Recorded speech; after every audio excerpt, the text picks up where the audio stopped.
Hello, beautiful manifestors. It is Olivia Grace, and I'm back with another video. I'm on my way to a party, so I'm in the car, but I'm gonna make my video for my 30 days. So, yeah, we're gonna talk a little bit about revision. I keep pressing that button. Yeah, we're gonna talk a little bit about one of the best ways to use revision. Some of you guys that have like watched some of my videos, hi Lashanta, hi Ty. It's like a Hawaiian party, but I'm going with my fiance. He's going there to like help them set up and get stuff together. So I'm gonna go with him. But hi everyone, hi other Ty, hi Derek, hi Paula, hi Kristen. So all right, some of you guys have heard me talk about failure consciousness, which is basically when you're in the energy of expecting to fail. Like even before you begin, you're already anticipating failure.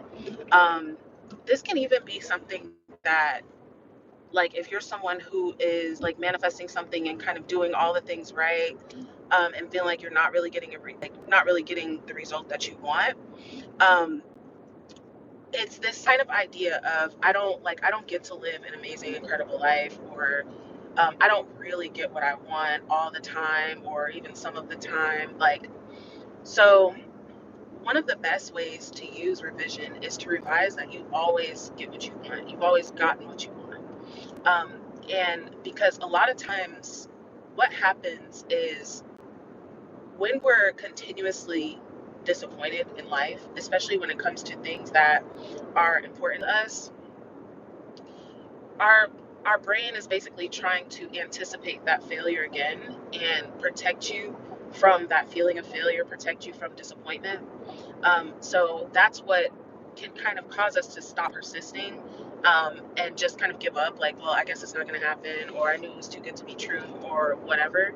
But when you realize that you've always gotten what you want, it puts you in the mindset, like, if you just do this right now, right? Like, and just say that to yourself, like, I've always gotten what I want. Even think about the things where you seemingly like didn't get what you wanted, right? Like when you think back and see yourself getting what you want, even just embodying the energy, like what if you were the version of self that always got what they wanted, right? You're automatically going to start expecting into the future differently, right? Like you're automatically going to, instead of having that failure consciousness of expecting, like, damn, this probably isn't going to work out, you're going to automatically start expecting, well, it is going to work out because it always works out for me. I always get what I want. That is one of the best self concepts that you can have. And I think revision can really help. Something else, for those of you who have, like, if you're like manifesting SPs or just manifesting, like, feeling more wanted in life, um, something good to do is to revise your school experience. Like, maybe revise that you were like popular, you were loved, and it's not about like being popular, right? It's about having the feeling of being loved and adored and accepted, right? Like being accepted the way that you are, not feeling like you're the odd one out, or you're the unwanted one, or you're not good enough, right? Like a lot of that stuff starts and is perpetuated in school. Um, this can definitely help with your confidence as well. But that's really it, you guys. I told you guys I'm on a 30-day challenge. I'm uploading a video every day for 30 days. Um, so I had to come live, and this is the only moment that I'm going to have.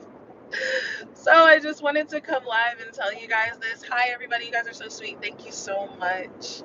I love you guys. Um, Let me see. I will answer some questions if you guys have any. Um, I love you guys so much. Thank you. Okay. I don't want to overconsume videos. I come from depression. How would you start manifesting from overcomplicating? So this is a really good question, and let me say this about the the over consuming videos, okay? Because y'all, let me tell you, even as someone who has a really good grasp on manifestation, the times when I was like listening to all the different teachers on YouTube, even for me, okay? And y'all know it's hard when you're listening to one teacher and they're telling you, they're like, here's all the success stories, I have to prove it. And then you listen to the other teacher that's telling you something completely opposite, and they're like, oh, there's all the success stories, I had to prove it. And so what happens though is you get to the point to where you're not consistent with anything, because you're jumping from thing to thing to thing, from teacher to teacher, from method to method, from understanding to understanding. And part of that is just, it's just a part of figuring out what works for you, right? You know, because like, try it if it resonates. don't don't do things just because don't do things just because the person saying it sounds very confident, right? They saying it and sounding very confident because, number one, it has worked for them. It's worked for them. It's worked for people that they work with. Number two, that's part of being a content creator. I'm not gonna come on here and tell you guys, I think maybe kind of sort of it could work out for you. Like, we go down, click off the video, right? So it's not about people lying or being wrong or whatever. It's that literally, y'all, we create our own reality. We create our own rules. We create how even things work for us, right? But the comparison and like comparing your experience to other people's experience, wondering why this person said they got it in 3 days and I'm on 3 weeks and it still ain't happened yet. All of that stuff is just slowing you down from just persisting, y'all. So let me answer the question better. That's just about over consuming content. But if you're coming from depression, something that's good to do that is low maintenance is like sleep tapes, right? Something that you can just play in the background. You ain't got to think about it. You ain't got to argue with it in your brain. Just putting on something like sleep tapes, doing things like subliminals, right? Where you're not hearing anything, because I don't like, with depression, you can have a lot of chatter and a lot of opposition, or a lot of like, that's not going to work for me, or, whatever. But starting with things that are very low maintenance would be good, I would say, because it can significantly help your mental health.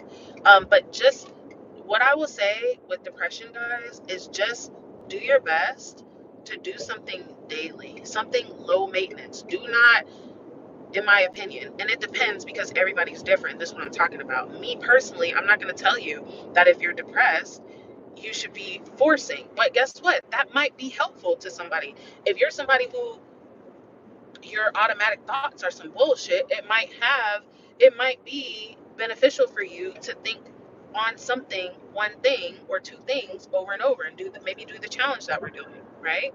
But find out what works for you. But me personally, I'm a person that if I'm overwhelmed in my mind and I start doing more in my mind, I'm going to get more overwhelmed. So for me, that doesn't really work for me.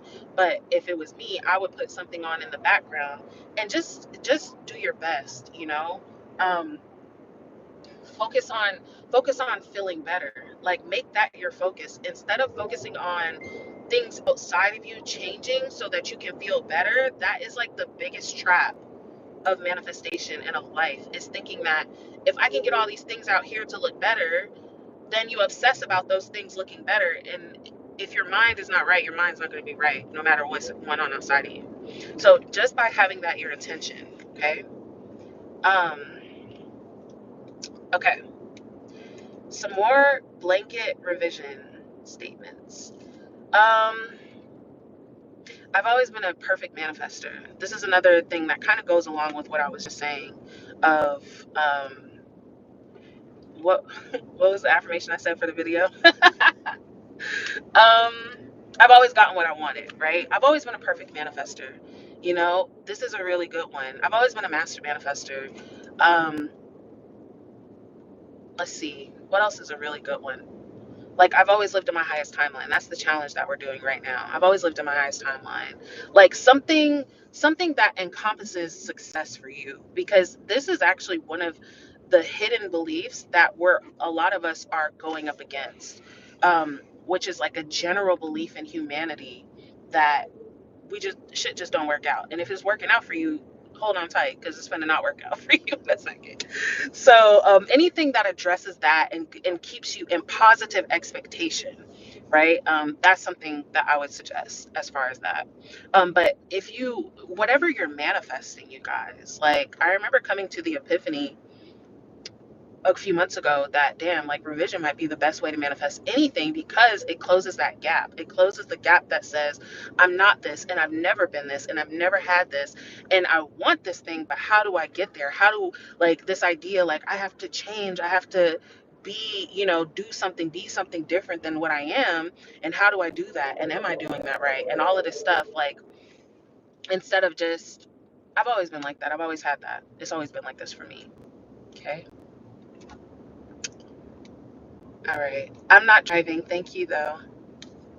You have the biggest revision come through that you decided in March. That's amazing. Yes, the entire week has been phenomenal in the God state. You're so welcome, Mama Kay. I'm so proud of you. I'm so proud of you. I would love to have you guys in the God state remembrance if you want. You get your first 7 days free, and they are all having incredible success in there. So I'd love to have you there. Oh, your week's been magical too. Hey, Ty. I'm so happy for you. Yes, I'm happy with my life. I want to say and lock in with that affirmation. I'm just stressed if it will give me money. That's a good question. Um, I think it will. Like I feel like if you're not, if you're happy with your life, you're probably not struggling. But if you want to feel like, if you want to feel more inclusive, you can just add that. You can say I'm happy with every area in my life, or I'm prospering in every area of life. Something like that. Um, but just gauge that. Something else you can say, Idona, that your brain can't counteract, because your brain might, like, if you're saying I'm happy with my life but you're in a spell of depression, your brain could be like, no, you're not. Like, you can say I'm getting happier and happier every single day. Like, that's a good one too. Every day I feel better. There's the every day and every way I'm getting better and better. That's a good one too.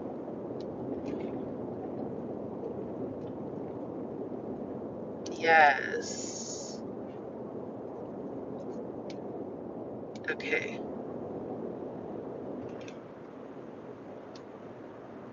Let's see. I'm also using I have always been wealthy and successful and safe. I love that, Amy. Can you clarify if robotic affirming has to be one set of affirmation, or can it be conversations? Okay. So this is what robotic affirming is. Robotic affirming is repeating like one or two statements over and over. It's robotic. So it's like if I'm saying everything works out for me, everything works out for me, everything works out for me, everything works out for me. Now, this is the reason why it's only 1 to 2 statements. Well, one of the reasons why is so that it's easy for you to repeat. Okay, because if my affirmation is, instead it's a rampage, and it's like everything works out for me, I always get what I want, and every time I want something it manifests instantly, and this and that, and da da da da da. If I'm going on and on, I'm gonna trail off to what I'm saying. I'm probably not gonna stick with that. Like, and that then it becomes a rampage, which to me is very, because it helps you to include details, right? You get to really immerse yourself in the details of what you're saying. But um yeah, for robotic affirming specifically, it's supposed to be one affirmation, maybe 2 affirmations that you're just repeating. They say that this also creates a new like neural pathway with that 1 or 2 phrases, which is another reason why they stick to just that. Now, I don't know about that, because to be honest, y'all, I don't know a lot about the science of manifestation. I know more about the fairy shit of manifestation. But that is, more Joe Dispenza, where he talks about the neural pathways and things like that. But so robotic affirmations, inner conversations, and rampaging are all different. So an inner conversation is just you hearing either yourself or hearing someone else talk about you, and talk about having talk about you in the way of you having what you want. So you can hear it, like inner conversations again is another good way to include a lot of things. So you can hear yourself talking to your best friend and being like, oh my gosh, girl, like I got this new job, they're paying me this much, it's this far from my house, oh, me and my man, we're doing amazing. Like you can include all the details of all the things that you want in an inner conversation. um but also you can do that with rampaging as well. Robotic affirming, it kind of is supposed to stick to those one or two. The same thing with sat scenes. Like the reason the sat scene is supposed to be so short is because if you're like, if you're like, oh yeah, I went here and then I drove to the airport and got my private jet and then we landed in Turk and Caicos and then I went to the beach and then I went, like if you trying to do that as you falling asleep, by the time you stepping on the private jet in your imagination, you about to be asleep. So you need something short that you can repeat. Like literally sat scenes should be like 10 to 30 seconds. So it's not so much about like the length of it, it's more about making it real and feeling it real. Okay. Okay. And here's the thing too that I want to say about revision, that revision, like, what was I about to say? Your memories are wrong anyway. Okay. Like this is why when you have a conversation with your brother or your sister and y'all sat at the same dinner table at the same night, but they remember it going like this and you remember it going like that, they say like 80% of our memories are wrong anyway, because we're seeing them through a perspective. So you might as well tell the story the way that you want it to go. Okay. All right. Idona, I do coach. I have links in the description if you want to coach with me. And I'm also doing a Godstate group program for next month. It's starting on August 11th, and there's still early bird pricing if you guys are interested. All that is in the description, you guys. I see Lisa telling her, thank you. Usually when I say something like I have no control over this, it's relaxing because I don't feel like I have to do something to bring what I want to me. I really like that, Siren. And I like because it's dropping the control of having to make something happen. And let me tell y'all something.